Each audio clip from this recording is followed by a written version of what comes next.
फलता फूलता रहे तो सुंदर लगता है। सूरजमल सिंह जी ने भी इसको अच्छे से सींचा है और आगे भी ये चलता रहेगा। मुझे ये कहने में कोई संकोच नहीं है कि गिने चुने जिलों में से बीकानेर एक जिला ऐसा है जहां पर गौशाला संघ के पदाधिकारी हैं या गौशाला संचालक परिवार है, वो पशुपालन परिवार के साथ बैठ करके चर्चा करता है। यहां किसी को किसी से कोई शिकायत नहीं है, बल्कि एक दूसरे के सहयोगी हैं। ये एक ऐसा जिला है जिस पर हम सबको गर्व भी है। जब भी विभाग की नई योजनाएं आती है, उन योजनाओं को लागू करने के लिए बहुत सारी सूचनाएं गौशालाओं की चाहिए होती है। जैसे एक छोटी सी योजना आई थी कि गो कास्ट मशीन अभी राज्य सरकार द्वारा सब्सिडी के माध्यम से गौशालाओं तक पहुंचानी थी। 1000 गोवंश जिस गौशाला में हो वही गौशाला उसके लिए पात्र पाई गई।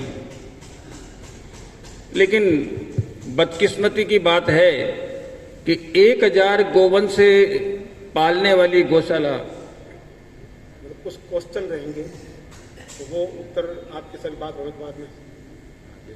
ठीक, 1000 गोवंश को पालने वाली गौशालाएं भी उसमें आवेदन नहीं कर पाई। एक पन्ने का आवेदन था, 4-5 चीजें उसमें लिखनी थी और मात्र 6 गौशालाओं ने बीकानेर से आवेदन किया। कोई बात नहीं, 6 गौशालाएं ऐसी पात्र पाई गई और उन 6 गौशालाओं की स्वीकृति भी जारी हो गई। गो कास्ट मशीन शायद उन तक पहुंच जाएगी इसी माह में।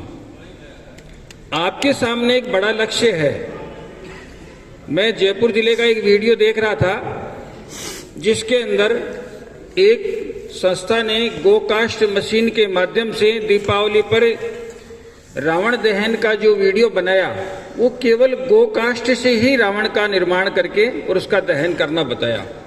गोबर और कपूर को मिलाकर के जो लकड़ी बनाई, उसके जलने से वायुमंडल भी स्वच्छ रहता है और सनातन संस्कृति को जीवंत रखने वाली गौ माता भी उपयोगी साबित होती है।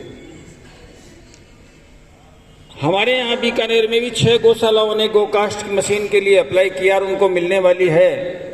सामने ही कुछ समय बाद में होलिका दहन का त्योहार अपने सामने आने वाला है। 6 गौशालाएं कम से कम, एक गौशाला 10 जगह गो कास्ट की होलिका दहन करने का प्रण ले तो 60 जगह पर कम से कम होलिका दहन गो कास्ट के द्वारा करके समाज को एक दिशा दे सकते हैं कि पेड़ भी बचेगा और वायुमंडल भी बचेगा। इस तरह से योजनाओं का लाभ उठा करके हम दूसरी गौशालाओं को प्रेरणा दे सकते हैं कि हमें भी ये कार्य करना चाहिए। आज जहां गोबर उठाने के लिए सामने पैसे देने पड़ते हैं, वहीं शायद गोबर से हमें कुछ पैसा मिलने लग जाए। और अन्य योजनाएं भी, जैसे पंचायत समिति नंदीशाला की बात अभी डॉक्टर साहब ने बताई, राजेंद्र जी ने 1,57,00,000 रुपया सरकार की तरफ से योजना में मंजूर है और 3 बार की निविदा जारी करने के बाद भी केवल मात्र 3-4 गौशालाओं ने उसके लिए आवेदन किया। माना कि शर्तें कुछ इस तरह से थी जिसको पूर्ण किया जाना हर एक के हाथ में नहीं था, लेकिन फिर भी बीकानेर में बहुत बड़ी बड़ी गौशालाएं हैं। हमारे सामने केसर देसर गौशाला के संचालक प्रयाग सिंह जी भाई साहब बैठे हैं। बीकानेर की पहली नंदीशाला, पंचायत समिति स्तरीय बीकानेर की नंदीशाला आप बना रहे हैं, जिसका कल ही जॉइंट साहब ने अवलोकन किया है और 31 जनवरी को उसका कार्य पूर्ण हो जाएगा और पहली नंदीशाला बीकानेर में तैयार हो जाएगी। दूसरी नंदीशाला खाजूवाड़ा में 1 PHM में, कोई पदाधिकारी आए हैं तो वो बताएंगे, वहां पर निर्माण कार्य चल रहा है और 30 अप्रैल तक वो भी योजना पूर्ण हो जाएगी, वहां पर नंदीशाला तैयार हो जाएगी। इसी तरह डूंगरगढ़ पंचायत समिति स्तरीय नंदीशाला के लिए मोमासर गौशाला, जिनको कार्यादेश अगले वीक में मिल जाएगा, वो भी तैयार हो जाएगी।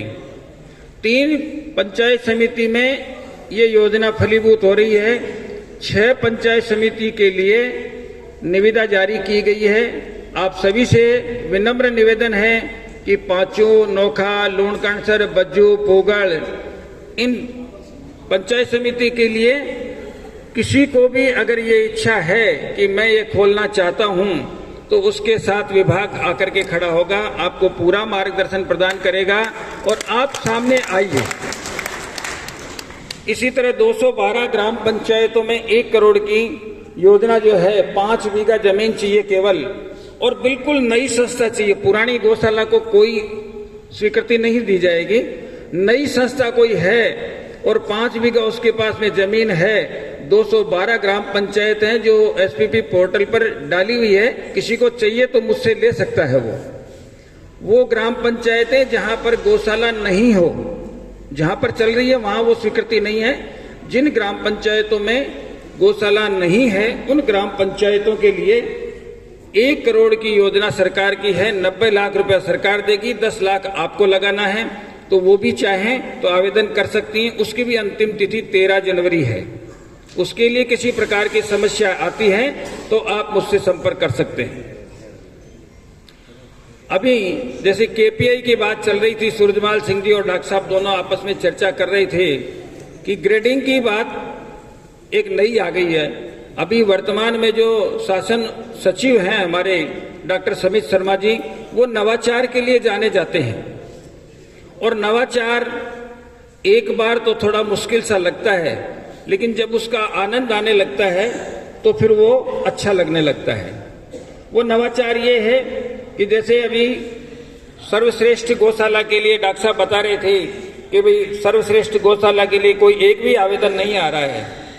आगे जाकर के ये समस्या नहीं आने वाली है, क्योंकि आपको इसके लिए अलग से आवेदन करने की आवश्यकताएं खत्म हो जाएगी। जो केपीआई ग्रेडिंग सिस्टम है उसके अनुसार एक गूगल फॉर्म है जो आपको अभी ग्रुप में मिल जाएगा, शायद ग्रुप में आ भी गया होगा, ग्रुप में आ भी गया होगा, और नहीं तो आज डाल देंगे उसको। उस क्यूआर कोड को स्कैन करेंगे आप, तो आपकी गौशाला से संबंधित 100 प्रश्न वहां पर सामने आ जाएंगे, और उन 100 प्रश्नों का उत्तर आपको हर महीने देना होगा। और वो प्रश्न कोई ऐसे नहीं है कि आपसे कोई ऐसी जानकारी ले ली जाए कि नहीं आपकी गौशाला में क्या हो रहा है क्या नहीं। जो अच्छा हो रहा है उसकी जानकारी आपको देनी है। आपकी गौशाला, आपकी जमीन आपकी है क्या, आपकी गौशाला में लाइट है क्या, केवल हाँ और ना में उत्तर देना है। उसी में टिक करना है, कोई फॉर्म नहीं भरना अलग से, उसी में आपको टिक करना है। उस टिक के आधार पर जितने हाँ हैं उतने ही आपके नंबर हैं। आपकी गौशाला में प्राथमिक उपचार के लिए आपने क्या व्यवस्था कर रखी है। 200 गोवंश है तो आपको एक कृषि पशुधन सहायक रखना होता है।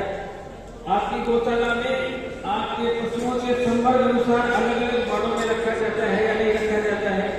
छोटे गोवंश को कहाँ रखते हैं, बड़े को कहाँ रखते हैं, रोगी पशु को कहाँ रखते हैं, क्या आपके पास एम्बुलेंस है क्या, आपके यहाँ पर मिल्क प्रोडक्शन कितना है। ऐसा माना जाता है कि आदर्श गौशाला उसको कहते हैं